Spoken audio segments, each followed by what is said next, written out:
Hoy quiero que el Evangelio siga fluyendo para ustedes, pero con un desafío. Que ustedes entiendan que esta obra literaria que este evangelista Lucas escribe no es cualquier obra y les paso a explicar por qué. En realidad, cuando él escribe su evangelio, quiere darle un mensaje a las comunidades que en el momento que él está escribiendo están pasando un fuerte movimiento, según la historia, los documentos de historia, de problemas económicos en ciertas regiones del Imperio Romano. No puedo mucha información otorgar, pero cada tanto se daban situaciones de hambruna. Un caso que han visto ustedes en el libro de Hechos es cuando el profeta Agabo dice que viene a las comunidades de nuestro Señor Yeshua y avisa de que se viene un tiempo de hambre. Nos vamos a dar cuenta que eso es así, pero nadie pasó hambre porque, por ejemplo, desde las comunidades que se estaban dando en Grecia y en toda la zona de lo que conocemos como Turquía, las ofrendas se administraban no solamente para lo que cada congregación o keilá necesitaba, sino para todas las almas que estaban allí en Jerusalén. Lo cierto es que la situación socioeconómica de aquel imperio cada tanto tenía crisis económicas que provocaban movimientos masivos sumergidos en la desesperanza, en la decepción. Muchos de los que habían sido conquistados por el Imperio Romano al menos se alegraban en algún momento por el nuevo orden mundial que ellos aseguraban traer con su sistema de carreteras, con todo un sistema de cuidados que el imperio ofrecía, entre los cuales, por ejemplo, si respetaba tradiciones y otros elementos de la cultura de cada país que ellos conquistaban. Lo que no se puede evitar es que en la geopolítica mundial, y a lo largo de la historia siempre, repito, es así, aparezcan situaciones económicas complicadas. Y justamente, como no existen las casualidades, a nosotros nos toca este año, desde Shemot, que es un tremendo rollo con códigos que hablan de un pueblo que estando en esclavitud, un pueblo al que se le había robado todo. La Torá de Emet me gusta mucho porque a los primeros capataces que el faraón coloca, el faraón en donde Moshe se cría, el padre de Batia o Bitia, esos primeros capataces eran egipcios. Y nosotros en el capítulo 1, la mayoría de las traducciones al español dicen capataces y a veces nos llevan a relacionarlos con los capataces que vimos cuando se acababa esta parashá que se fue, capataces que eran ya más bien judíos, es decir, del pueblo de Israel. ¿Qué diferencia hay entre unos y entre los otros? En que los primeros, los egipcios, se encargaban de oprimir con impuestos, con el aumento de impuestos, con la suba de impuestos, porque el faraón se aseguraba con ello lo que el miedo personal de él y de su séquito tenía, que con sus propias riquezas compraran armas y el día de mañana se unieran a algún tipo de nación que quisiera invadir Egipto. Esos primeros capataces en la Torá de Emet justamente no se los traduce como capataces. No sé quiénes tienen la dicha de la Torá de Emet o la Biblia Tanaj, que también la recomiendo. Son traducciones al español desde el hebreo, especialmente para el trabajo de las sinagogas judías, pero justamente no dice capataces. ¿Alguien me puede ayudar? ¿Cómo es que dice allí? ¿Jefes para qué? Para cobrar impuestos. Léanlo y vayan allí. Los capataces egipcios no eran los que desde Hollywood a vos te han mostrado como gente que latigaba a gente que en el barro hacía ladrillos y arrastraba piedras, según la película de Charlton Heston, para construir pirámides. Primero, una de las cosas que más se ríen los historiadores y antropólogos es que los cristianos creen lo que en Hollywood se ha enseñado, que los judíos construyeron pirámides. No. Construyen dos ciudades que no tengo tiempo de explicar, pero eran portales para que el Sitra-Ra sacara, ni más ni menos, los recursos económicos de aquellos que no pertenecían a la estirpe o a la genética o a la etnia llamada egipcios por los griegos, pero en realidad los mirrayinitas deben ser, si tengo que buscar el apelativo correcto. Luego de eso, cuando quedaron sin nada en la nobleza de lo material, su nobleza comenzó a ser afectada por los capataces que de entre ellos mismos eran elegidos. Eso sí latigaban. Eso sí maltrataban. Y aquí quizás puedo llevarte a un momento de la historia judía donde seguramente vos ves en las películas de los campos de concentración esta diferencia.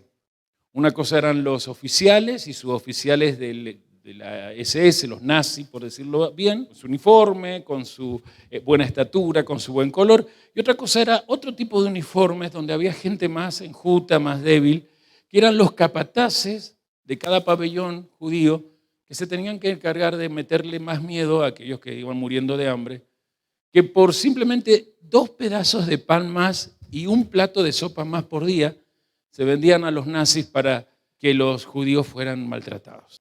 ¿Por qué hablo de esto? Porque si hay una cosa que tiene la obra lucana, cuando hablo de la obra lucana me refiero al libro que escribió Lucas, es que él va a enfatizar mucho, ampliaré esto en otras enseñanzas, el hecho de que en Yeshua está la salvación para toda una situación que haya o aparezca en los momentos de la geopolítica mundial. En pocas palabras, yo quiero decirles que en el pensamiento de Lucas, ni más ni menos, le está escribiendo a una sociedad donde no estaba la estructura como la nuestra. En nuestras modernas sociedades, voy a leer un artículo histórico de Fernando Camacho Acosta, por si usted quiere después leer todo, solamente voy a citar esto, es un historiador. De todo lo que él ha escrito allí, aparece esto que les voy a dar. La situación económica, socioeconómica en la época de Jesús. Obviamente es un libro escrito no como hablamos nosotros, pero escuche. En las modernas sociedades industriales, el factor determinante de la posición social de cualquier individuo es el factor económico. Atendiendo a ese factor y en concreto a la relación con los medios de producción, es como que hablamos a partir de clases sociales. Específicamente el aporte de la obra literaria y la política de Karl Marx llevó a que apareciera desde el siglo XIX a nuestros días solo 2 clases sociales, las 2 muy antagónicas y las 2 siempre irreconciliables. Porque desde ahí ha quedado dividido y después de la Segunda Guerra Mundial la humanidad en la clase proletaria o clase obrera y la clase capitalista o clase burguesa. Pero en muchos países se añadió después una clase, la clase media, que como su nombre indica, denota una posición económica intermedia entre aquellos que pertenecen al proletariado y la burguesía. Sin embargo, resulta un gran anacronismo proyectar la catalogación social de nuestro tiempo a cómo eran catalogados en la antigüedad las personas, especialmente en el Imperio Romano y en el siglo I, ya que la clasificación se basaba en criterios totalmente diferentes a los nuestros.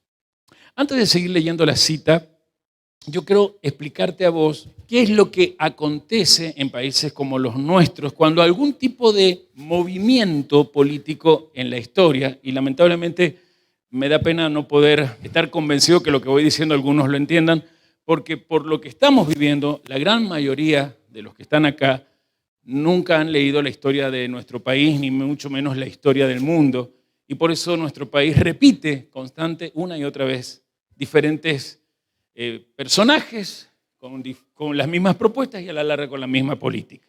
En algún momento en nuestro país particularmente, no lo he visto en Chile, no lo he visto en otras naciones, esta separación que se da en el siglo XIX desde la Revolución Industrial hasta ahora se vienen unas nuevas. Desde aquí al 2030 se quiere buscar otro tipo de clasificación social, hablaremos más adelante de eso también, pero al menos en otros países yo he visto la clara polaridad. Ricos, exageradamente ricos, y pobres, exageradamente pobres. Cuando abrimos esa obra, donde fuimos engañados, en realidad la mujer que nos llevó a Acapulco lo que quería era ella, tener 2 iglesias. Bueno, todos conocen la trampa que nos hizo aquella señora llamada Alma, y el que no lo conozca se estará enterando ahora. Pero tuvimos la oportunidad de, por otro tipo de personas, más bondadosas, más hospitalarios, conocer, porque nos hospedaba una mujer que tenía una inmobiliaria, en las casas o mansiones que en Acapulco tenían algunos de los empresarios más reconocidos de México. Y era de donde nos hospedaban, ir a los lugares donde teníamos que servir y notar que en el camino o en el encuentro de nuestro servicio, clase media no existía. Pero Argentina sí tiene esa clase y parece ser que es peligroso, porque es la que va a definir y nos sigue definiendo a todos. Yo sé que algunos, muy pocos, han visto lo que yo compartí con ustedes de un filósofo que ya no está entre los vivos, muy buen filósofo, que es Feynman, y no se asusten porque no tiene nada que ver con ese periodista peticito de malas intenciones, con buenos sobres. Yo creo que lo que él explica de la clase media me va a ayudar a que nosotros hoy nos metamos a ver en cuál clase social estamos. Y descubrir que cuando Lucas escribió el Evangelio, no pretendía, al igual que Marcos, sino solamente una cosa: alentar a los creyentes en la identidad que había en su interior, en que asumieran un diario rigor de mirarse al mejor espejo, el de la Torá. Estudiando la Torá, darse cuenta de quiénes eran aquí en la tierra, porque especialmente eran alguien, o alguienes, si es que se puede poner así el plural, allá en el cielo. Pero a mí me da mucha bronca el trabajito que se viene haciendo desde los medios, y yo digo, descubro, nosotros tenemos un medio escrito mucho mayor, el Evangelio de nuestro Señor, en donde justamente te pide que te pongas en la categoría que Él vino en el siglo I a salvar, para que si estás en esas categorías enriquecido, entiendas que lo único que queda de aquí en más es que lo último que viene de cualquier persona rica o hacia cualquiera de las personas ricas es un dinero que siempre entra y entra más de lo que se va. Pero veamos esta explicación que creo que va a ampliar un poquito la cabeza de por qué estamos con el Evangelio de Lucas aprendiendo secretos para ser gente con mente millonaria. El secreto de Israel, mente sobre materia. Se ha cometido el crimen perfecto, se asesinó a la realidad. ¿Qué significa que se asesinó a la realidad? Que la realidad la construyen los medios y que esa realidad que construyen los medios nos la hacen creer a todos. Entonces, no vemos la realidad que las empresas mediáticas nos hacen ver, y esa realidad es la realidad de sus intereses. Entonces, la realidad es para nosotros finalmente la realidad de los intereses de las grandes empresas mediáticas. Entonces, frente a esa revolución, ¿qué es lo que tenemos que oponer? Bueno, lo que tenemos que oponer es lo que siempre el hombre libre ha opuesto a la tiranía, que es su afirmación como sujeto libre, su capacidad de decir, no, a mí no me van a someter. Yo no voy a aceptar pasivamente que me digan cómo son las cosas. En todo caso, aquí podemos recurrir a Descartes cuando dijo, voy a dudar de todo. Bueno, dudemos de todo porque efectivamente nos están mintiendo. Y para saber que nos están mintiendo, tenemos que elaborar nuestra propia verdad, que es nuestra propia visión del mundo, nuestra propia conciencia crítica. Y nuestra propia conciencia crítica es aquello que hace de nosotros un ser humano, alguien que habla y no es hablado, que piensa y no es pensado, que interpreta y no es interpretado. Hay una realidad que los medios construyen tal cual el imperio quiere que se construya. Ya explicamos cuando vimos Hanukkah qué es el imperio. El imperio es un sistema espiritual más que una geopolítica histórica. El imperio tiene que ver con lo que se conoce como las bestias. Distintos espíritus que llamaríamos principados quizás, que justamente alguna vez habiendo sido principados de luz, como aquel que los convenció, hoy llamado el gran dragón, nuestro adversario Hasatán, cayeron. Pero en esa caída destruyeron antes que el mundo actual 7 mundos anteriores. Ahora, escuché, vi y me di cuenta que este error en realidad es lo que por algún lado quiero trabajar con ustedes en Lucas. Y es que empecemos a tener pensamiento crítico ante las noticias que nos llegan. ¿Qué significa eso? Que si podemos tener pensamiento crítico, el don de discernimientos de espíritus nos puede llevar a evitar todo lo que está pasando en la gente de afuera. Afuera hay miedos, los miedos propios que vienen de las decepciones. Decepciones que ocurren ante la irresponsabilidad de quizás haber emitido sufragio o no haber ido a votar, como sé que aquí también pasó, y el sufragio que se emitió se hizo desde la decepción y o bronca que había hacia otros. Todo trabajo siempre de los medios, porque el imperio siempre más bien a través de la desinformación de los medios de comunicación logra crear un alma general. Entonces, es importante que nosotros nos demos cuenta que nuestra forma de pensar jamás debe coincidir con las formas de pensar de los que están fuera del proyecto llamado Reino de Dios. Me gusta lo que puse por error, desde ahí partiré y un día les mostraré clase media. Si puedo hoy lo busco y se los doy. Pero a mí me interesa más seguir leyendo cómo era la sociedad en la época de Yeshua, según este historiador de apellido Camacho Acosta. Sigo entonces. En la sociedad del Imperio Romano del siglo I, la posición social que ocupaba cualquier persona venía determinada primordialmente no por el factor económico, que vos y yo nos hemos acostumbrado a eso, sino más bien por la familia en la que nacía, diga, la familia en que se nace, y es solo desde ahí que cuando se hablaba de una estratificación o clasificación social dentro del imperio, en vez de la categoría de clase por la economía, se preferían otras categorías que tenían que ver con el estatus que tenía esa familia y el nivel social de fama que esa familia había adquirido. Y de todos modos, terminó la cita, porque no me voy a poner a leer toda su obra, a la hora de la catalogación de la sociedad de Roma en el siglo I, también Palestina se incluía así. Había que evitar las simplificaciones. Aunque el factor decisivo para determinar el nivel social de un individuo fuera de qué familia venía, a qué familia pertenecía, también empezaron a agregar otros factores importantes a tener en cuenta, tales como si tenían condición de libre o condición de liberto o condición de esclavo, cuál era el origen étnico, de raza, qué tipo de ciudadanía podían demostrar, el honor o la deshonra de la clase de educación que habían recibido, el trabajo que ejercían, el sexo o género al que pertenecían, éxitos o fracasos. A esto habría que añadir el factor económico, que a partir del siglo I, recién en el final, empieza a jugar un papel cada vez más importante, catalogando a las personas entre los nobles y los plebeyos. Les muestro rápidamente esto que acabo de leer. Salgo de la obra de Camacho, vuelvo a decir, he leído a Fernando Camacho Acosta su artículo Jesús, el dinero y la riqueza, por si usted quiere buscarlo.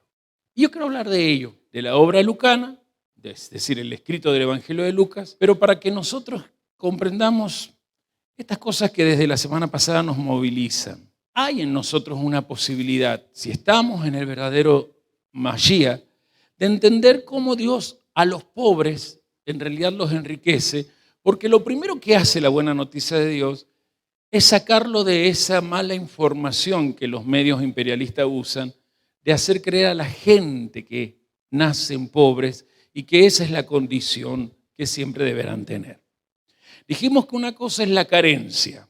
La carencia es un estado de cosas externas a cualquier ser humano. La carencia es algo normal en la vida de cualquier humano o grupo, colectivo humano, pues las carencias responden ¿a qué? A las leyes del mundo físico, al materialismo o a las leyes del materialismo, las leyes entrópicas. Todo lo natural, todo lo material, tiene leyes que movilizan las cosas hacia el caos. Esto lo pueden encontrar en cualquier libro de física mejor explicado que como yo se lo estoy exponiendo. Pero dijimos que pobreza no es externa. Pobreza es un estado interior del hombre, es un estado mental. Tú dices que eres pobre, tienes razón. Tú dices que eres rico, tienes razón. Tú dices que puedes, tienes razón. Tú dices que no puedes, tienes razón. De alguna manera estoy usando la frase de Henry Ford para que nosotros hoy nos demos cuenta que más allá de estas frases que anden por el internet, nosotros tenemos una información bien dada que no viene desde ningún imperio. Por lo tanto, no es el imperio de la desinformación, es el reino de Dios que nos informa desde una buena noticia que lo que la Torá decía en esas 10 palabras de poder es posible vivirlo en la práctica y desde la práctica, es decir, acciones acorde a esos mandamientos, generar una praxis, es decir, un ambiente que afecta al mundo que nos rodea. ¿Carencia de dónde era? ¿Afuera o adentro? ¿Pobreza de dónde era? Quiere decir que lo contrario puede ser también adentro de ti, ¿verdad? Dentro de ti puede haber riquezas. Es más, el Evangelio llama a que haya riquezas. La actual crisis que nosotros padecemos no es solamente crisis económica, hermanos. No tiene que ver con lo financiero de la nación. Es una crisis de la humanidad o de este colectivo llamada humanidad argentina, que no solo ha sido influenciado por estos imperios de la desinformación, sino que esos imperios de la desinformación, los medios más los distintos estratos políticos y gente de la élite del imperio de las riquezas, ha aprovechado la falta de conciencia de identidad moral, la falta de lo que vimos en Shemot, gente con, no importa lo que los del alrededor vivan, expresen y normalicen. Desde mi interior, mi vida tiene que ver con la emuná, la certeza de lo que espero y la convicción de lo que no se ve. ¿Y cuál es la certeza? ¿O dónde se fundamenta la certeza de lo que esperamos? ¿De dónde sacamos esa convicción de lo que no se ve? ¿De dónde viene esa emuná? De agarrarnos de las promesas proféticas, dijo el pastor cuando hizo la Haftará. De agarrarnos de las palabras proféticas que son promesas de Dios, que aseguran que si Dios lo ha dicho, Él cumplirá. Dije que el problema que tenemos hoy es la crisis de humanidad. Por eso las élites que dirigen la marcha de este mundo logran hacer que la mayoría cumpla los caprichos de la minoría. Porque los de la mayoría, la masa, el pueblo, la masa crítica de la humanidad actual, se ha deshumanizado. Lo vengo proclamando hace rato, lo vengo profetizando desde antes que nos encerraran y ensayaran una de las peores formas de deshumanización, llenarnos de miedo. Usted no ha quedado bien después del 2020. Le hablo a usted también, le hablo a todos y cada uno, me hablo. Ninguno puede decir, el 2020 lo viví en victoria, Cristo es mi fortaleza. Todo eso puede ser verdad, si no, no estaríamos aquí. Pero nuestra psicología ha quedado vibrando en un ámbito de movimiento que si no cambiamos esa inercia, pues vamos a terminar como ellos, esclavizados en generaciones y generaciones, en pozos que no tienen que ver con un faraón que oprime con impuestos y luego con el látigo y el terror. Tienen que ver con fuerzas que están detrás de toda esta geopolítica y que lo que hacen es sacarnos nuestra conciencia de que ya somos gente de nobleza. Ser gente de nobleza es ser gente que se puede coronar de sueños. Y con esos sueños tener una visión certera desde donde se apoya, desde las promesas. Si Dios ha dicho que va a pasar conmigo tal cosa, pues yo lo que sueño lo haré para darle gloria al Señor. Y viene Yeshua, dice Lucas, e irrumpe en la historia de la humanidad. Irrumpe con un llamado a vivir alternativamente otra cosa. Trae otra fuerza a su llamado. Propone otro tipo de poder. Dice, hay un mundo que va a ser más humano si aparecen humanos más dichosos. ¿En qué consiste la dicha, según el Evangelio de Lucas o el mismo Evangelio de Mateo? En que aceptemos que desde el vientre de nuestras madres hemos sido llevados por Dios a nacer y crecer, porque antes de que estuviéramos en ese lugar geográfico llamado útero femenino de mamá, estuvimos en el Biná, en el diseño original de Dios. Así que cuando viene Yeshua creciendo, Él va a dar la noticia de que el sistema que Él trae de cosas no es el sistema imperial de todas las bestias que aparecieron después de Egipto. Llámese la bestia de Babilonia, llámese la bestia de los medo-persas, llámese la bestia de los griegos, o esta bestia que todavía a nosotros nos sigue controlando, que es la bestia de Roma. El mensaje que vimos en Marcos, Lucas también lo va a resaltar, es el mensaje que cualquiera que predica el Evangelio tiene que tener. Vengo a enseñarles cómo hacer Kabbalah Shabbat. Tenés que usar velo cuando se ora. Ese es el mensaje. Yo voy a decir cómo era. El tiempo se ha cumplido, el reino de Dios ya está cerca. Cambien su manera de pensar, arrepiéntanse, hagan teshuvá y crean en esta buena noticia que traigo. O sea, en Yeshua empieza el nuevo tiempo de Dios que no cierra viejos tiempos, los hace plenos. Él empieza de un Israel que cuando fue sacado del peor de los pozos, Misrayim, en donde desde los impuestos y la economía les llenaron de miedo para quedarse sin un centavo, por lo cual tenían que construir ciudades, en donde el miedo que inspiraba a Faraón y todos los dioses que él supuestamente invocaba y lo respaldaban, los tenía a ellos atemorizados, olvidándose de quién era el Dios de Abraham, de Isaac, de Jacob. Bueno, ese Israel, en medio de este tiempo que nace Yeshua, está siendo llevada a peores situaciones de lo que los ancestros en Egipto vivieron. Y Él viene a traer desafíos.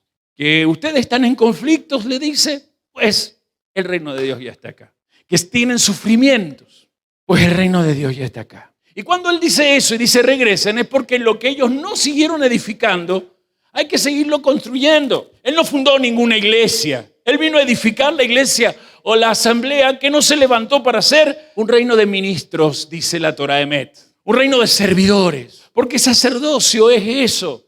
El poder que en mí me permite decirle a Dios, heme aquí, maneja mi vida, controla mis pensamientos con tu instrucción y llévame a ser responsable en mis decisiones. Te amo tanto que entiendo por qué me amas y me amo en ese amor que me has revelado, que no quiero tomar decisiones desde el miedo que paraliza, sino desde el amor que perfecciona. Y justamente uno de los principales focos que tiene Lucas al escribir es el tema de los pobres, y es el tema de la pobreza.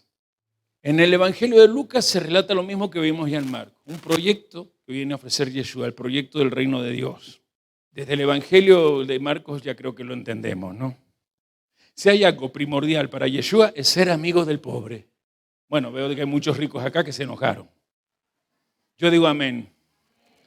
Porque en mi pobreza y en mi condición de pobre, él a mis 16 años me fue trabajando desde su palabra para limpiarme de una mentalidad que cree que yendo detrás del dinero la felicidad me iba a llegar. Comprendí desde muy joven, aunque viviese en la pobreza o la carencia material que vivía, que yo en el Mesías, por aquel entonces yo decía en Cristo, y no, las dos cosas están bien, iba a llegar a donde Él me quería llevar, a naciones, a oportunidades internacionales, que va más allá de los viajes que he realizado y que aún me quedan por realizar. Tiene que ver con esto, con hasta saber usar las redes de tal manera que hoy teníamos hasta gente de Guadalajara diciendo Shalom, porque por todos lados lo que el Espíritu Santo hacía con Yeshua lo está volviendo a hacer en estos tiempos. No sé si usted se alegra. Yeshua llega en un tiempo de silencio profético. Por 400 años Israel había sentido que Dios no le hablaba. Y por eso viene el miedo. ¿Será que ya Dios no va a volver a intervenir en nuestra historia? Si no hay voz profética, la esperanza se apaga. Si no hay esperanza o se apaga, lo que nuestra memoria recuerda de las palabras se vuelve simple mitos, leyendas. Y entendemos, al menos los esenios y otros grupos, los celotes lo entendían, que todo esto es por el pecado colectivo de Israel. La Shejiná, la presencia de Dios se ha escondido en los cielos. Yo no sé si usted sabe en qué sector de los cielos se esconde la Shejiná cuando el pueblo está en pecado. ¿Alguno conoce el dato?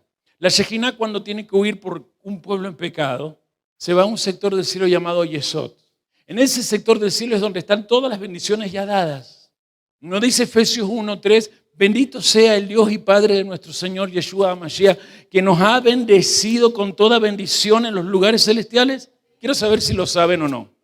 Esos lugares celestiales son Yesod, el lugar que un patriarca o uno de los 12 hijos de Jacob, para ser más específico, logró manipular, y desde la manipulación con emuná y promesas de Dios, logró hacer que Egipto y los países que estaban bajo Egipto no pasaran hambre, tuvieran plata, y no tuvieran nadie en la nación que le dijera no hay plata, porque hermanos, esa es una mentira absoluta.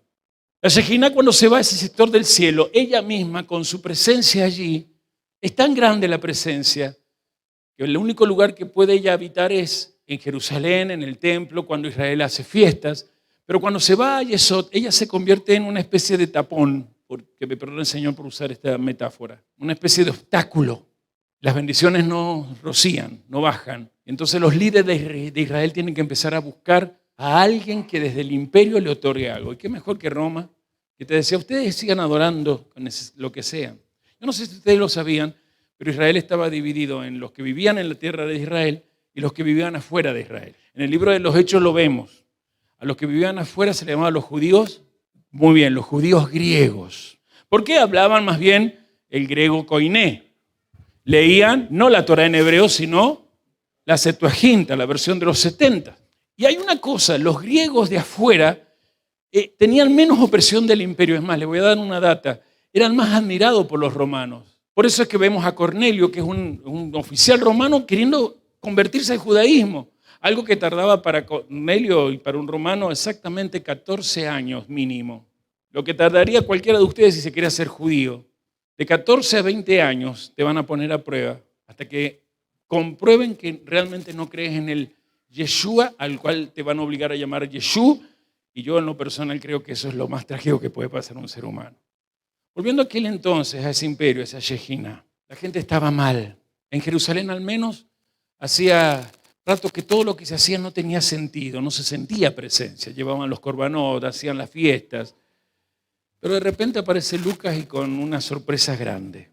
Cuando los hombres creen que la presencia de Dios no está, y quizás lo esperan que aparezca en Jerusalén y o en el imperio mismo que se ofrece desde Jerusalén a dar beneficios, aparece la sorpresa de un tal Yeshua, en un pueblo muy chiquito, donde nació un famoso rey, pero en la época de Yeshua seguía siendo tan chiquito y casi insignificante como siempre lo fue, Belén. Así empieza Lucas. No terminé de hablar de los judíos griegos, los de afuera. La info que quería darte era que eran tan admirables como prosperaban que el propio emperador Julio César, él no fue emperador, fue el que funda el imperio, el emperador fue su hijo adoptivo Octavio, ¿verdad? Pero Julio César le dijo a sus generales, si queremos que el imperio crezca, aprendamos los secretos que manejan los judíos, porque a ellos nunca les falta el oro y la plata en sus alforjas. En Israel era igual en la tierra. El tema es que, lo vimos la semana pasada, ¿quiénes eran los únicos millonarios en aquel entonces? Los sacerdotes. ¿Quiere decir que el pueblo no era digno? No, el pueblo no estaba siendo educado desde los sacerdotes en los códigos de la Torá. Por eso el lugar de la educación que debían dar los sacerdotes había sido tomado, digamos, usurpado por los escribas de los fariseos. Y los fariseos mismos eran admirados con una justicia que era imposible de alcanzar. Porque cuando le decían los fariseos, haz este mismo, pero para hacerlo esta alajá, aparecía otro maestro fariseo y decía, no, pero para que esta alajá se pueda hacer bien y este mismo ser cumplido, miren, acá hay una alajot nueva. Era el mundo de las novedades. Y eso no es evangelio, eso es aplastante. Pero allí en ese pequeño pueblo llamado Belén, la divinidad trae buena noticia a través del ángel más riguroso que existe. El ángel que controla que del lado izquierdo, cuando entra el Sitra Ra, no venga a traer males a la tierra, sino que entre a hacer lo único que dice Job 1 que puede hacer Hasatán, el Yom Teruah y en el Yom Kippur.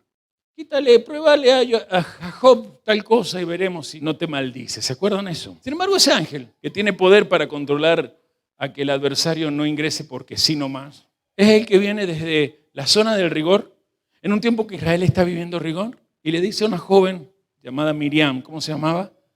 Que va a concebir directamente de Dios. Hoy los que están en raíces judías, ante la burla de los agnósticos y ateos de esta imposibilidad de la concepción virginal, aseguran que eso es una leyenda inventada por Roma, no sé en cuál siglo, pero yo quiero decirles, hermanos, que no hay leyenda en el Evangelio, hay realidad, hay poder sobrenatural. Por eso nos encontramos con, primero, un matrimonio vejuzco, anciano, consumido por la esperanza de haber querido tener un descendiente y nunca obtenerlo.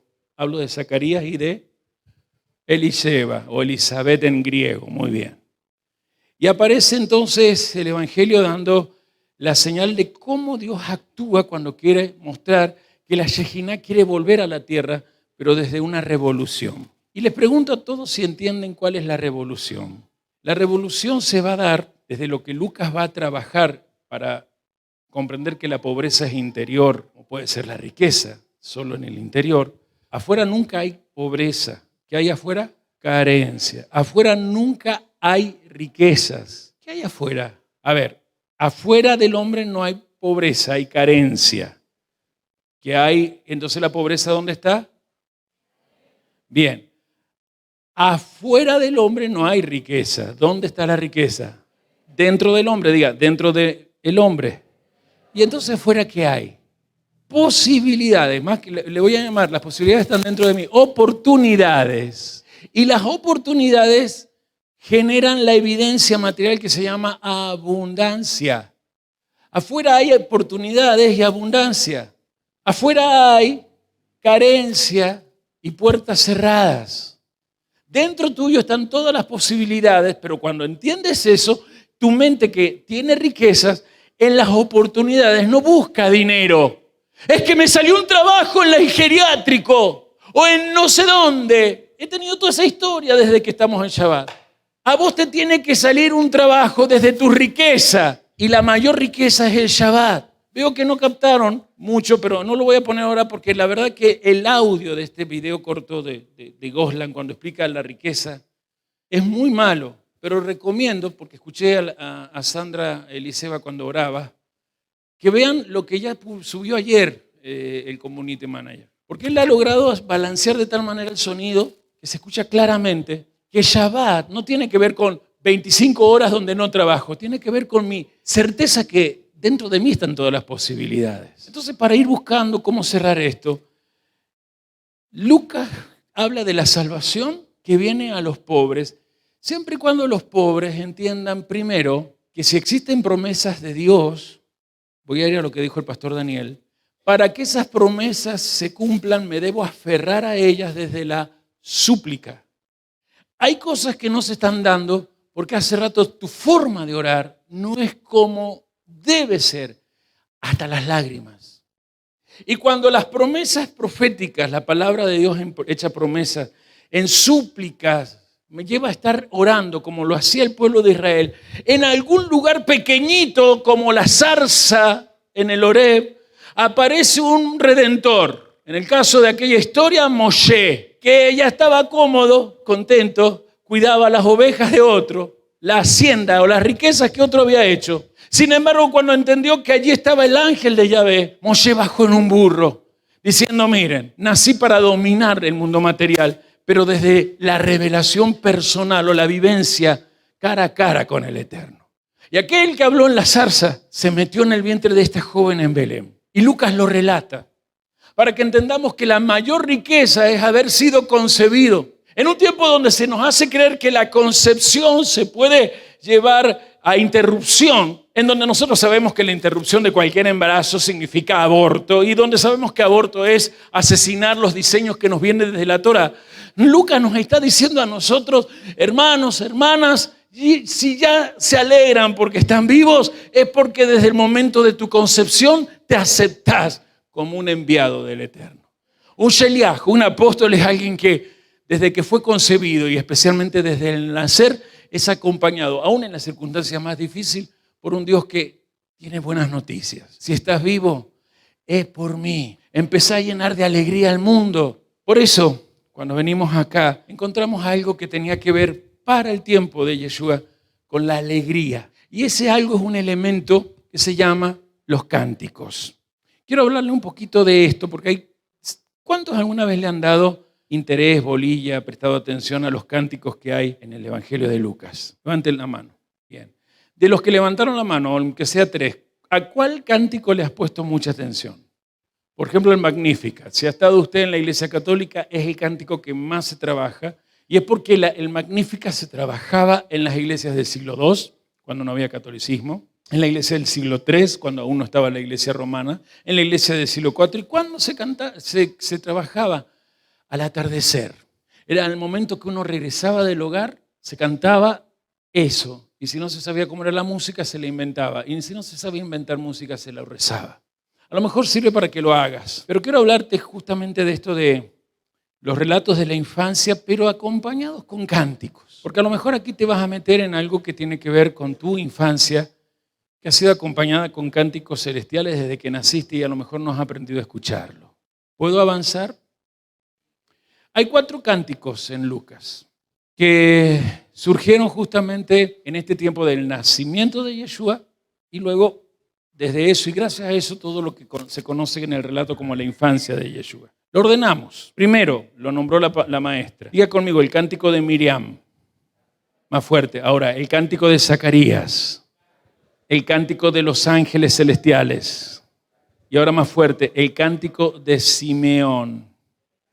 ¿Podemos conocer esto? Vamos a Lucas, por favor. Que esta mesa hoy salga con la certeza del poder del cántico. Lucas capítulo 1, obviamente. Comenzamos con el primer cántico, que en la teología, allá por el siglo III, ya empieza a ser conocido desde el latín, se conoce como el Magnificat, ¿sí? Que significa engrandecer. Magnificat en latín significa engrandecer. ¿Están todos en Lucas? Versículo 46. Entonces Miriam dijo: engrandece mi alma al Eterno, y mi espíritu se regocija en Dios, mi Salvador, porque ha mirado la bajeza de su sierva. Pues he aquí, desde ahora me dirán bienaventuradas todas las generaciones, porque me ha hecho grandes cosas el poderoso. Santo es su nombre, y su misericordia es de generación en generación a los que lo temen. Hizo proezas con su brazo, esparció a los soberbios en el pensamiento de sus corazones, quitó de los tronos a los poderosos y exaltó a los humildes. A los hambrientos los colmó de bienes, a los ricos les envió vacíos.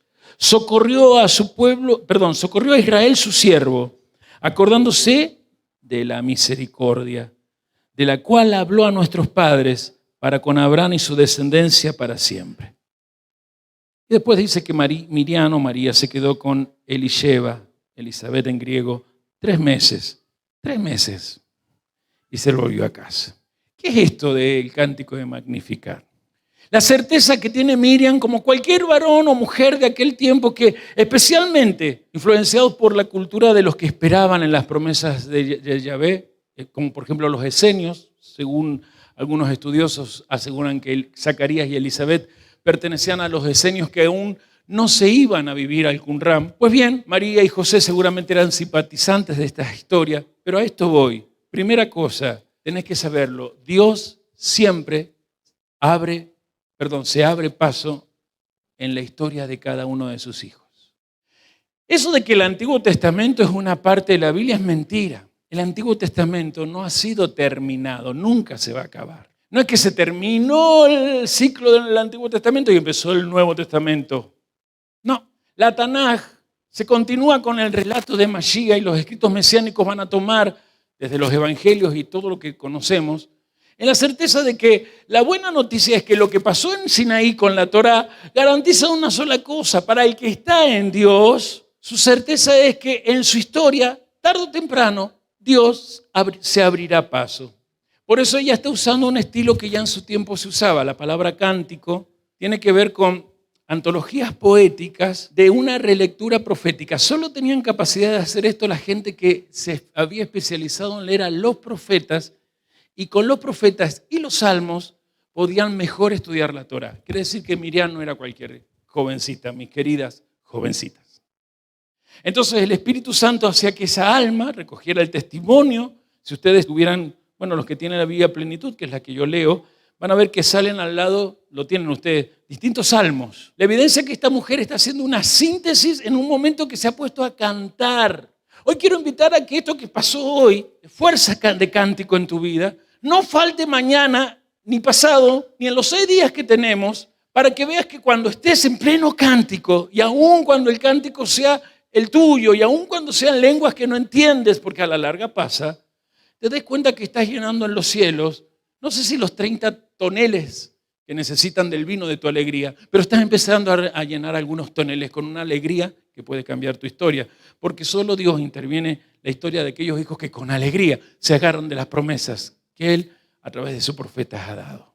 María está diciendo, lo que pasó allá atrás no dejará de repetirse aquí ahora en mi vida y en la vida de cualquiera que se dé cuenta que yo soy un bienaventurado como cualquier alma que se puede agarrar de eso. De esto último que digo, los católicos se agarran de que hay que no adorar a María porque ellos dicen que no la adoran, sino que hay que venerarla en forma muy especial. Nunca está en la intención de María eso. El cántico está siguiendo un método que permite que la doctrina de la fe no se pierda. Cuando uno tiene cántico y tiene doctrina, no se pierde. Ayer hablábamos en la mesa, antes de la mesa, lo que me pasa a mí hoy con las nuevas canciones o versiones de cánticos de distintos grupitos que hacen comercio con la supuesta adoración de la iglesia de Cristo, como le llaman a las iglesias evangélicas, que ya no se sabe de quién son. ¿Vieron que siempre es lo mismo? Que tu trono, tu corona, tu gloria, que mis pies a tus pies, que yo. Nunca un versículo diferente, ¿no? No sé si coinciden, pero traten de pensarlo. Un cántico donde justamente María está diciendo, hay 2 faros que alumbran nuestra fe. El trato de Dios con Abraham y el trato de Dios con los que salieron luego de Abraham, Isaac y Jacob. El trato con Israel. Un hombre a quien Dios se le reveló cuando todos miraban otro tipo de vida materialista, y un pueblo cuya presencia divina se concretó para ellos. Un hombre que a nuestro padre Abraham lo convirtió en un ejemplo de lo que Dios quiere ser para nosotros. Alguien que en vez de ser tratado como el creador de todo, como el que tiene una relación especial contigo, porque le puedo decir padre. Miriam no maneja la emoción de escribir canciones al estilo de estos cantantes comerciales que tiene el mundo de hoy. Miriam maneja doctrina, tiene una medida de fe. Doctrina viene de doxa, que es medida de fe agarrada de promesas proféticas. Está diciendo lo que le pasó a Abraham y lo que le pasó a Israel, hoy lo estoy viviendo también en mi vida. Mi pregunta es si vos lo lográs decir. Si vos, como muchos cristianos evangélicos, y ni siquiera ellos, porque ya no leen ni la Biblia, se dan cuenta que aquello que pasó antaño no tiene en realidad una línea temporal. Son esos hombres o ese pueblo, ese hombre, Abraham, y ese pueblo, Israel, los que fueron elevados a lo que está más allá de las líneas temporales. Fueron elevados a las esferas celestiales, en donde lo único que hay es rocío para aquellos que creen en él. Rocío, cuando hablo de rocío, hablo de la grosura de las bendiciones. Abraham, el errante, pero Dios llamándolo y recogiéndolo para convertirlo en padre de naciones. Israel, el pueblo de esclavos, pero Dios llamándolos, sacándolos de la mano del látigo del soberbio Faraón para ponerlos en sus manos como la mejor esposa. Acá está Miriam, que dice que por ser humilde fue bendecida. El tema no es la pobreza en tu interior, el tema es que a veces en tu interior falta humildad. Mi vientre está bendecido porque ha mirado la humildad de su sierva, acogió a Israel, su siervo, cumplió lo que le había prometido a Abraham. Eso está pasando en mí. Aquí en Belén está aconteciendo la misma intervención poderosa que pasó con Abraham, Isaac, Jacob y luego con Israel. El Magnificat es un cántico que vos tenés que leer porque celebra algo maravilloso. Los orgullosos en su manera de pensar, los soberbios en su corazón, siempre terminan dispersados. Piensa en gente que has conocido caminando la fe. ¿Dónde están hoy? En ningún lado la gran mayoría. Y no hablo solo de gente que estuvo con nosotros, en cualquier lugar. El Magnificat es parte de una propuesta. ¿Qué tal si esta semana, cuando llegue la tarde, lo empezás a leer mínimo, a rezar, a declarar lo que dice el Magnificat? A los gobernantes injustos Dios los depone. A los ricos que acumulan Dios los despide vacíos. ¿Les gusta o no? Pero canta más. Esforzate en el rigor de hacer que tu vida sea un cántico. Tenés que ofrecerle serenata espiritual diariamente. ¿Se acuerdan de aquella canción? Serenata espiritual. Vamos al segundo que anotaron. Digan conmigo el canto de Zacarías. Lucas 1, 68. Voy a leer el 67 para empezar, ¿sí? Y Zacarías, su padre, fue lleno del Espíritu Santo. Fue lleno del Espíritu Santo. Y entonces profetizó, o sea que cualquiera que busca llenura del Espíritu Santo puede profetizar, sí. Es lo que cuando encendía la luz, nuestra hermana Mabel, yo desde lo que le dije a ella se lo soltaba a cualquiera que lo quiera decir. Porque profetizar no es, el Señor me muestra que dentro de 3 meses cobrarás la indemnización y te comprarás un yate. No, esos son vaticinios, oráculos de magos. Profetizar es hablar en su nombre para justamente que de tu boca salga tal poder de consejo que en el otro lo único que haya sea fortaleza, movilización a algo mayor.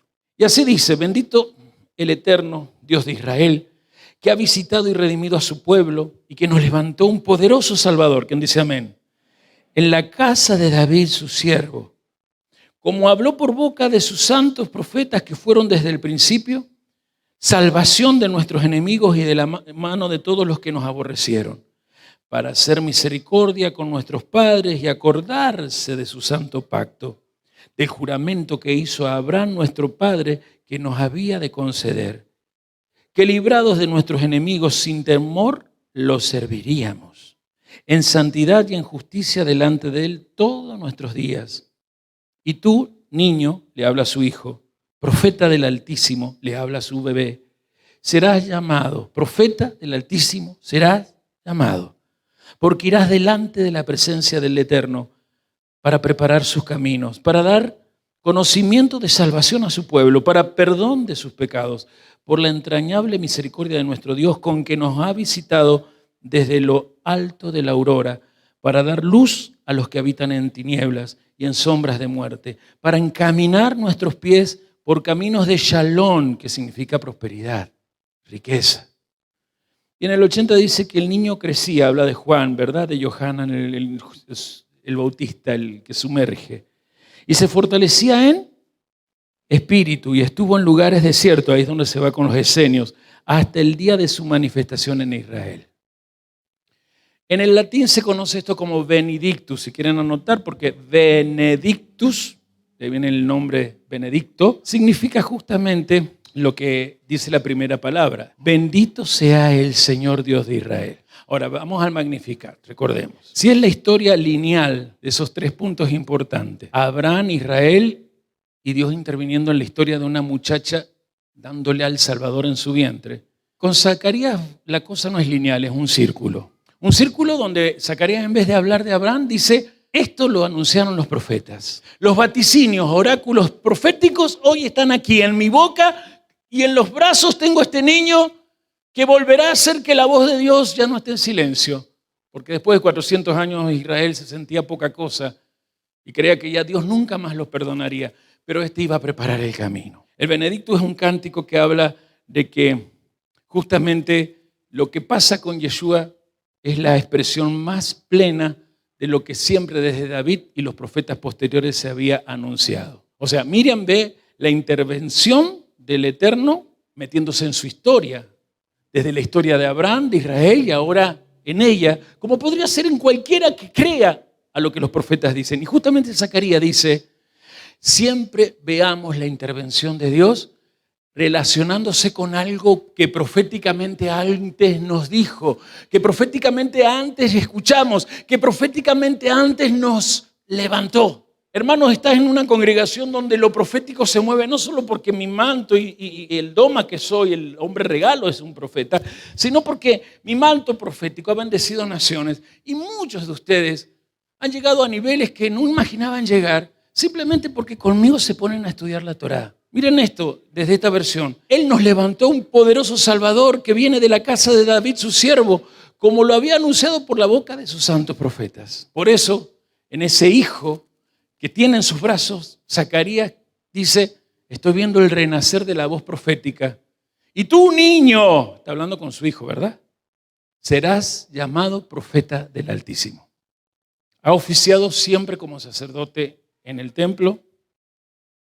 Por su oficio, atención lo que le voy a decir, él debía mostrarse o ser reacio a todo lo que fuera de manifestación o vibración profética. En el primer siglo, los sacerdotes tenían bien marcado que no tenían que mezclarse con nadie que diciéndose profeta viniera a decir algo que contradijera lo que se hacía en el templo. Es que ellos ya tenían las historias de lo que había pasado con Isaías o Jeremías, y ellos que estaban recibiendo la plata de los sobres de Roma y otras cosas que ustedes saben que vamos a ver por medio de Lucas y otros evangelios que Yeshua denuncia y va contra ellos, los sacerdotes sostienen que la única manera de acercarse a Dios es con los ritos en el templo, con los korbanot, con que la gente vaya y guarde Shabbat. En cambio, este sacerdote está arriesgando su oficio.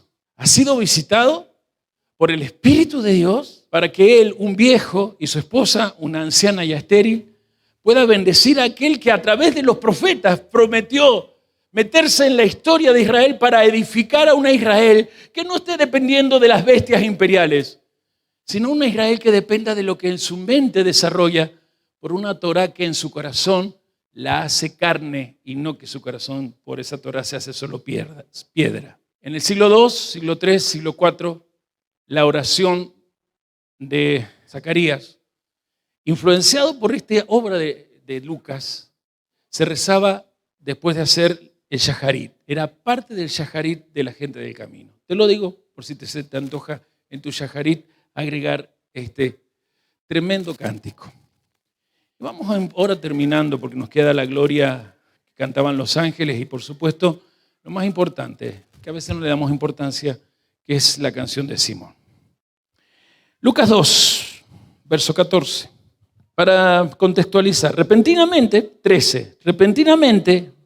Lucas 2:13, y repentinamente apareció con el ángel una multitud de las huestes celestiales que alababan a Dios y decían, ¿se animan los que tienen Reina Valera a leerlo bien fuerte conmigo? 1, 2, 3.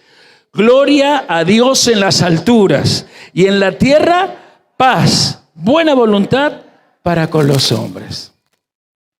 A esto los teólogos y la influencia de la Vulgata y la teología cuando usaba el latín le llama el Gloria in excelsis. Allí en la iglesia de Roma lo cantan en las fiestas especialmente. Nosotros quiero que hagamos una vida de fiesta con esto que sale aquí. Gloria a Dios en las alturas, pero en la tierra los ángeles desean algo. Atención, en la época de Yeshua había una escritura que había aparecido desde especialmente la profecía de Malaquías, cuando Malaquías deja de obrar y vienen los macabeos, desde los macabeos, y cuando más se da el movimiento de los esenios, aparece una literatura, una forma de escribir. ¿Alguien sabe cómo se llamaba ese estilo?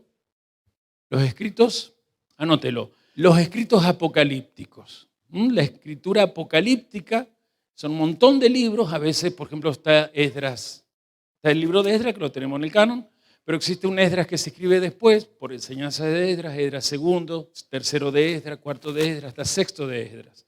Baruch, que lo leí hoy, era un libro de literatura apocalíptica. Bien, si entendió eso, en la época de que María o Zacarías están cantando, abundaban eso. Y tenían solo un objetivo, que el libro de Revelación tiene ese objetivo, que los hombres miren al cielo, que miren al cielo y sepan que en el cielo hay ángeles que un día van a venir y terminar con Dios la historia del mundo de pecado. Los ángeles están allá y nos miran, pero nunca los ángeles van a estar con nosotros. Juegan un papel muy importante porque están esperando cuando venga Mashiach ben David y entonces esto se termine. Cada tanto pueden venir a anunciar algún designio misterioso, milagroso, como pasó con los padres, con Manoah, ¿se acuerdan? Los padres de Sansón, como otros, pero generalmente están arriba. A eso apuntaba la literatura apocalíptica. Pero miren lo que sale acá en Lucas. Los ángeles vienen a la historia. Los ángeles, cuando ya el Salvador está en la historia del hombre, del mundo, de la humanidad, le interesa que a los hombres le pase lo que Dios quiere que los hombres tengan. La palabra Shalom, búsquela en mi blog. Ponga David Nesher, la palabra Shalom y va a ver todo lo que significa. No es simplemente paz. Es el nombre de Dios haciendo que los que aquí adentro son pobres se eleven con mentalidad millonaria y hagan que allá afuera las oportunidades se conviertan en una abundancia que dé equidad, justicia social, y nuestro presidente niega que exista, a todas las naciones.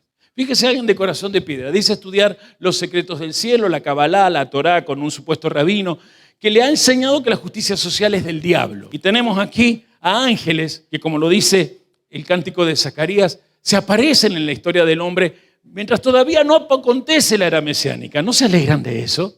¿No se alegran saber que hay ángeles diciendo, tenés buena voluntad?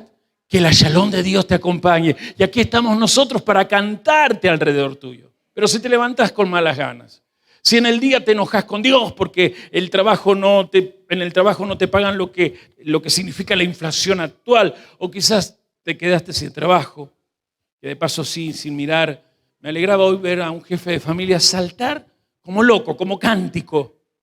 Porque esta semana me dijeron, tal familia, el jefe se quedó sin laburo, para decirlo en argentino. Y verlo saltar es ver esto. Es ver a alguien que entiende que no estamos solos, que caminan aquí, que están a nuestro lado, ellos están dando gloria, porque desde Daniel hasta Malaquías y aún en esos 400 años de silencio, lo único que estaban haciendo era esperar arriba para que el Salvador se manifestara abajo. Los judíos, ¿para cómo pensaban? Van a ir a destruir el mundo porque el Salvador va a ser el Mesías político que esperamos, y no, ellos vienen y según dice el libro de Hebreos, se quedan aquí. Gloria a Dios en lo alto. Y en la tierra paz y buena voluntad para con los hombres. Por eso es que Pablo, que es el maestro de Lucas, va a enfatizar en que la manera de cambiar, la forma de pensar, cambia también la vida.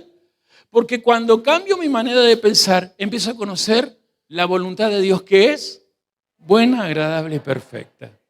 Los ángeles, cuando alguien conoce la buena voluntad y agradable y perfecta de Dios, se manifiestan como servidores. ¿No te das cuenta que eso ya es ser un millonario? No sé cuántos ángeles sabes que están contigo. Al menos yo sé que por cada uno de mis hijos, alguna vez ese ángel que me hablas me dijo que ha activado 4. Y conmigo, ese ángel que me habla me ha asegurado que siempre es un ejército. Y a veces me da vergüenza por mis acciones, consideradas por ellos como paralizantes a su actuar. Porque cuando yo, en mis acciones, voy contra la Torá, ¿qué cosa que me distraigo? Esas travesuras, los Shababim, los ángeles se detienen. Tienen órdenes de no servir a aquel que no regresa. Y por último, no existe separación, este es el mensaje, entre lo que es celestial y terrestre. Eso es para las religiones paganas. Si los ángeles alaban a Dios y se meten en la historia de gente no tan humilde, porque eran pastores, pero no cualquier tipo de pastores. ¿En qué lugar estaban esos pastores?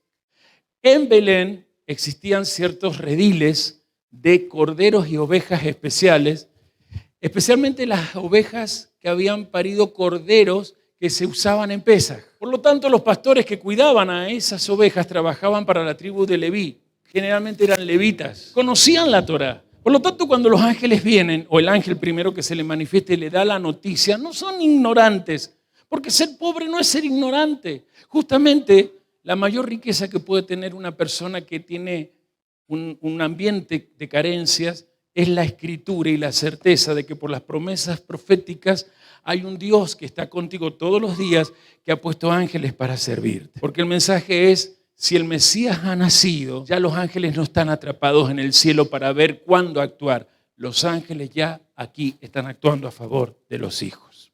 Último cántico, diga conmigo el cántico de Simeón. Lucas 2, ¿lo leemos? Lucas 2. 29 es el cántico, pero les voy a leer desde el 25 para contextualizar. Se entiende y quiero creer que ustedes esta semana lo leyeron. Y aquí, en Jerusalén había un hombre llamado Simeón. ¿Cómo se llamaba ese hombre? Y este hombre, Sadik, tradúzcanme Sadik, justo y piadoso, esperaba la consolación de Israel. Y el Espíritu Santo estaba sobre él. Y le había sido revelado por el Espíritu Santo que no vería la muerte antes que viese al ungido del Señor. Ungido en hebreo es Mashiach. Y movido por el Espíritu vino al templo, y cuando los padres del niño Yeshua lo trajeron al templo para hacer por él conforme al rito de la Torá, o sea, lo trajeron para circuncidarlo, él lo tomó en sus brazos y bendijo al Eterno, diciendo: ahora, Señor, despides a tu siervo en paz. Esto estaba cantado. ¿Alguien escucha? Este es el cántico. Ahora, Señor, despide a tu siervo en paz conforme a tu palabra, porque han visto mis ojos tu salvación, la cual has preparado en presencia de todos los pueblos, luz para revelación de los gentiles y gloria a tu pueblo Israel. En latín y de la teología que salió de Roma, y esto lo vas a encontrar en libros de teología cristianos, se lo conoce como el Nunc Dimittis. ¿Qué significa eso? Ahora, Señor, o ahora, despide. Este es el cántico. Un anciano llamado Simeón con una afirmación. Ahora, Señor, que tu promesa está cumplida. Cuando la salvación se le presenta a cualquier hombre, ya llegó el fin de esa etapa llamada vida humana. Comenzó una vida que se eleva en conciencia para un día ser parte de lo que se conoce como vida de gloria. Este hombre humilde, sencillo, sabe que no hacía falta todo eso que hablaba en la literatura apocalíptica, que se inspiraba tanto en Daniel. No, tiene que haber eventos así, asá, para ver al Salvador. Este hombre sencillo se dio cuenta que allí, ante sus ojos, el Salvador le estaba siendo entregado desde un acto que tiene que ver con Abraham e Israel, que es la circuncisión. Él no está valorando la circuncisión del Mashiach. Él está valorando que el Salvador está haciendo posible una nueva dimensionalidad circuncisional, la que el propio Moshe había avisado en Devarim. Ustedes por ahora es esta circuncisión, pero la mejor es la de corazón. Y todos sabían que eso lo iba a hacer Mashiach. Y aquí aparece él. Así que repasemos. Magnificat, un acontecimiento histórico en la vida de un individuo. Dios, como intervino con Abraham e Israel, a mí que soy su hijo o hija, también va a intervenir en mi historia. El Benedictus. Dios va a intervenir en mi historia porque Él sabe que me ha agarrado de cada promesa profética. Y los movimientos de los profetas estaban sujetos al espíritu de profecía que da testimonio de su salvación.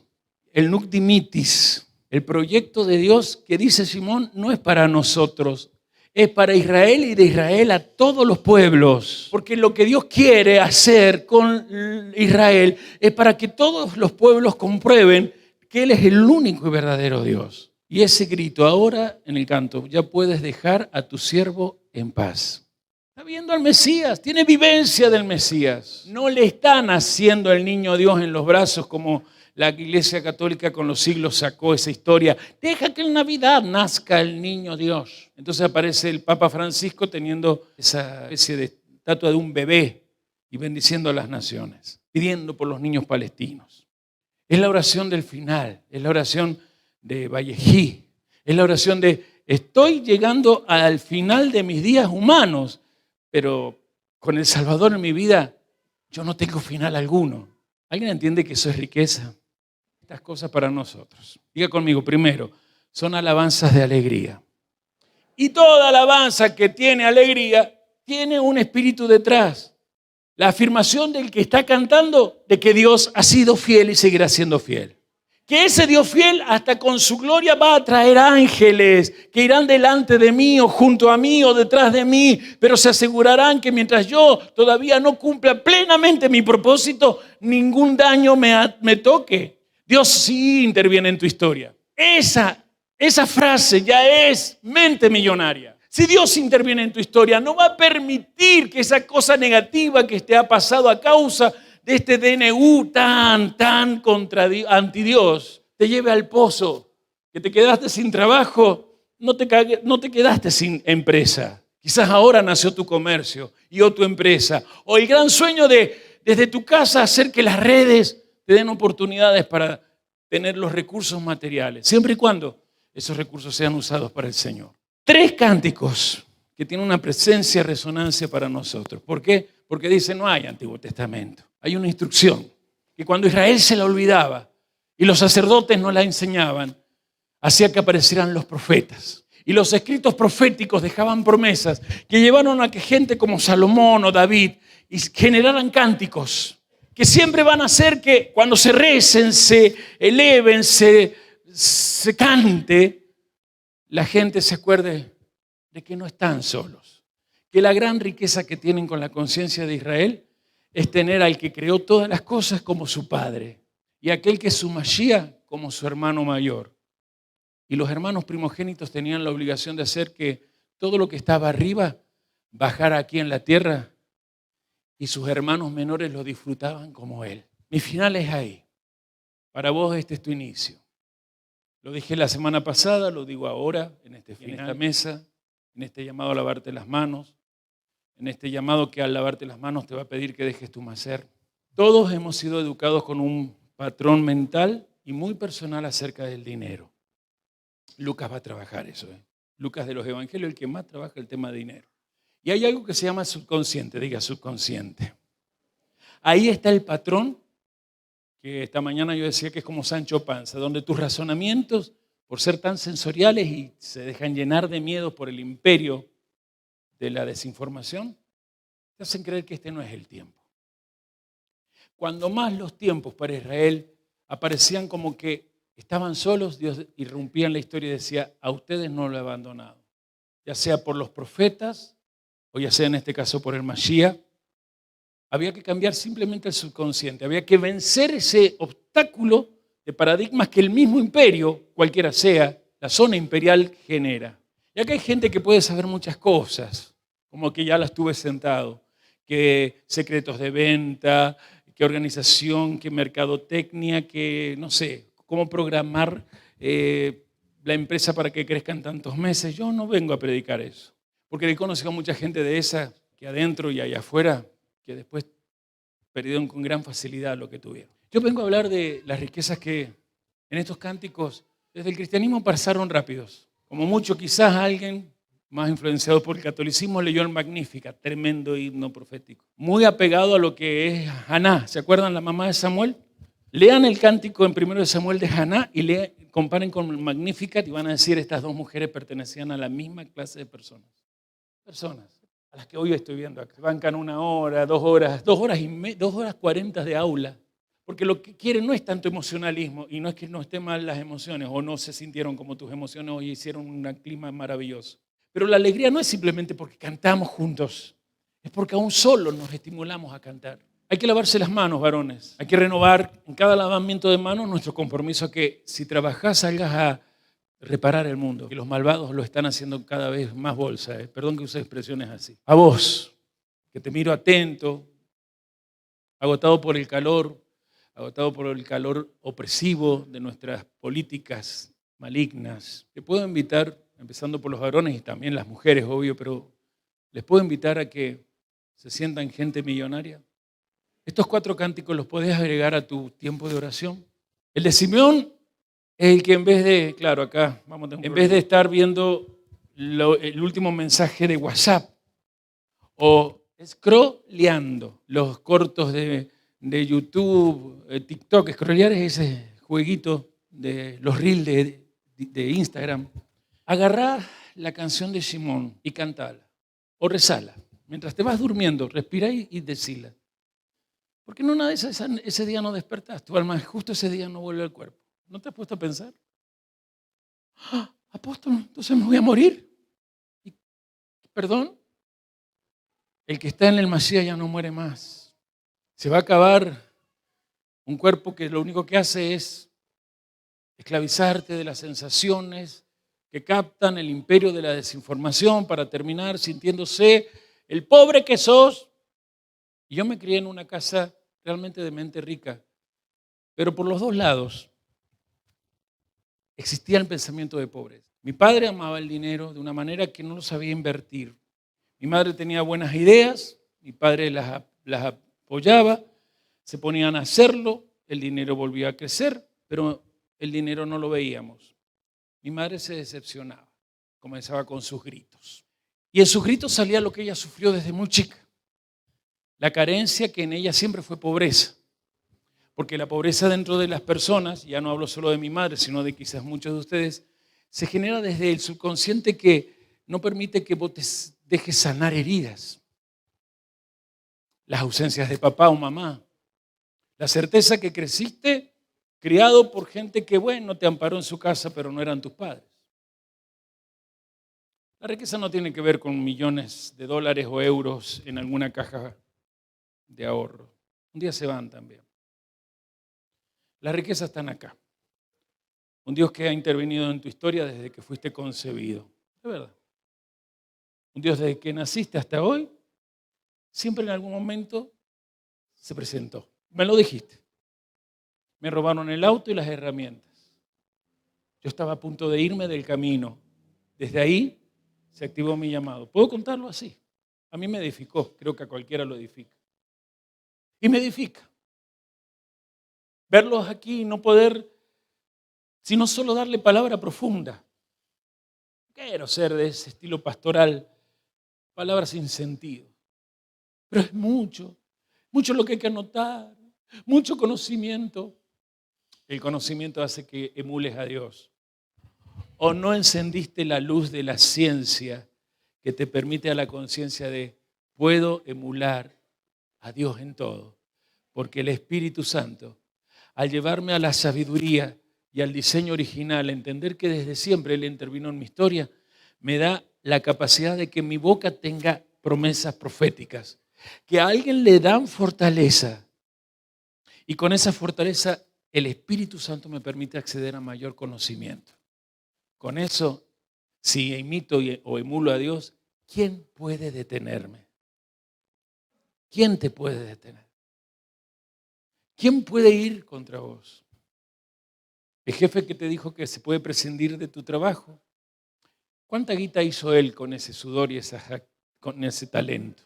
¿Qué tal si lo pones para vos, tu mujer y tus hijos?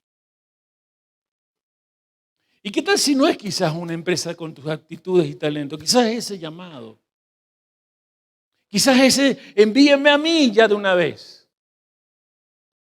Cada uno sabe dónde oye esta palabra con 4 canciones. Dios te dijo, no te dejaré ni te desampararé. Si te vas a lavar las manos, yo bendigo. Pero aún te pregunto, ¿quién hoy renuncia a su mente de pobreza? Muéveme la mano así. Diga, cierre los ojos y con la mano derecha toque la bondad de Dios. Y no deje de moverla lentamente. Hágalo de derecha a izquierda. Vuelva hacia la derecha, vuelva hacia la izquierda. y empiece a agradecer con su propia boca lo que este evangelio te ha dado. Él es grande. Él ha mirado tu humildad. Él está transformando esta nación desde esta pequeña casa apostólica de ministerio internacional. Estamos llamados a servir a su nombre en las naciones.